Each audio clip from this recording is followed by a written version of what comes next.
Good morning. My name is Sean Gambogi. I'm an attorney at the Kimmel law firm where we handle work injuries, motor vehicle collision injuries, and nursing home neglect claims.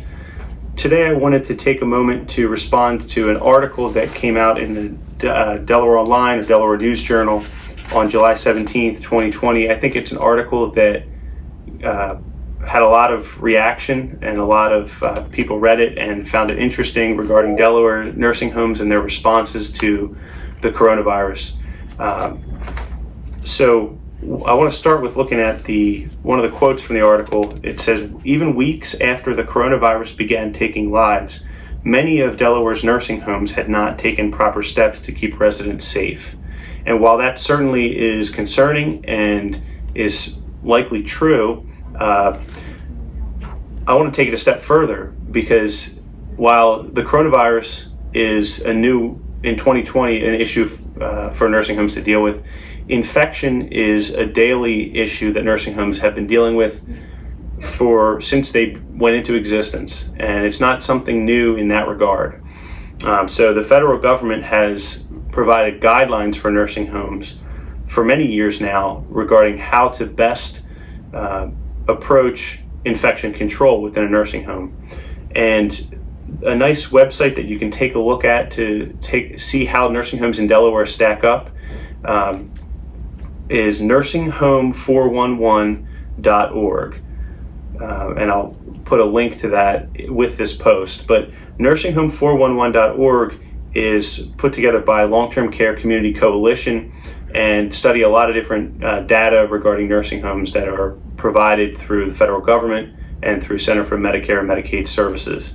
So one of the comparisons that they do on the website is in the 2015 to 2018 timeframe in Delaware, they have a list of all the nursing homes that have been cited for failure to have an adequate plan in place for infection control. And I think if you're faced with the decision of, I need to place my loved one at a nursing home, which many people are faced with at this difficult time when coronavirus is certainly weighing heavily on people's mind, you want to know, am I sending my loved one to a nursing home that has adequate plan in place for infection control? So this list shows 70 nursing homes in 2015 through 2018 were cited for failure to have an adequate plan for infection control, some of them multiple times. And so I would look at that list, and if the nursing homes weren't doing a great job of this in 2015 to 2018, if they're on this list, they're likely not doing a great job with it now. And so I would avoid those nursing homes. Another aspect that the article deals with is the idea that chronic understaffing at nursing homes is playing a large part in the coronavirus response within those nursing homes. And I think that goes for any issue that pertains to nursing home negligence. Chronic understaffing is by far the number one indicator for resident outcome. And in Delaware, we have a state law called Eagles Law that nursing homes need to adhere to regarding number of staffing hours spent with each resident per day. A lot of nursing homes in Delaware treat that as the ceiling. In other words, they feel as though if they meet that guideline or that law, that they have adequately cared for the resident and provided adequate staffing.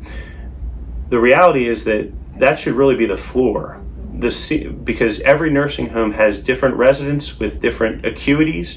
Resident acuity is a term frequently used to determine within a nursing home what type of residents do we have. Do we have residents that have very minimal medical needs, or do we have residents that have very high medical needs? And so if we have a high acuity population, certainly it follows that a nursing home needs more staff, because those residents are going to require more time on a daily basis to meet their needs. So the article discusses how staffing has had a major outcome on how nursing homes have responded, and I 100% agree with that. And in the way I prosecute nursing home claims, that's a very important concept, because while we can all appreciate and recognize that nursing homes, that nurses and nurses aides and LPNs are doing a tremendous job of working while this is a very concerning problem, coronavirus, and they're risking their lives and their families' lives by going in and doing their job, and that's to be commended. But what is not to be commended is the ownership of nursing homes.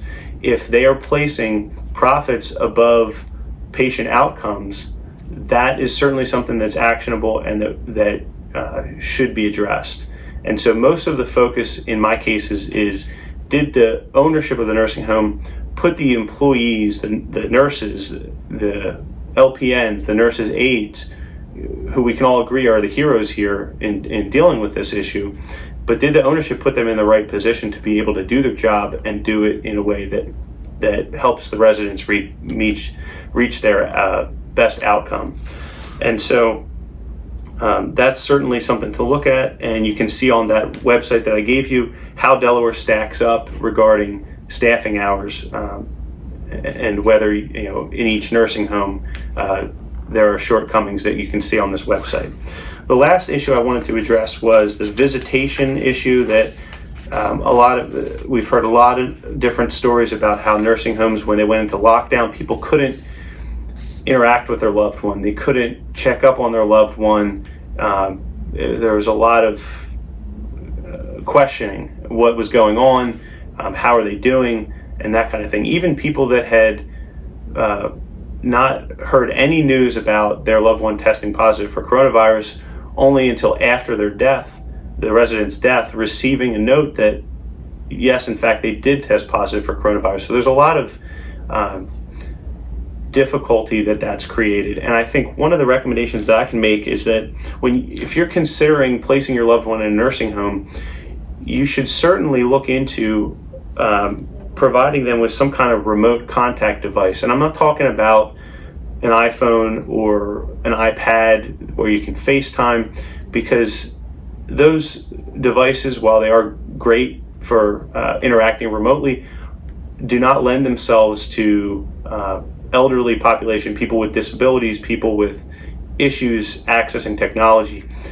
You can search for a number of different devices that are directly geared towards this population. And so if you're sending your loved one into a nursing home, you should account for the fact that infection control often involves isolation, and these remote contact devices are a great way of safeguarding your loved one so that they're not isolated from their family, isolated from visitors, and that you have more clarity in terms of what's happening in their status at the nursing home if they do go into lockdown.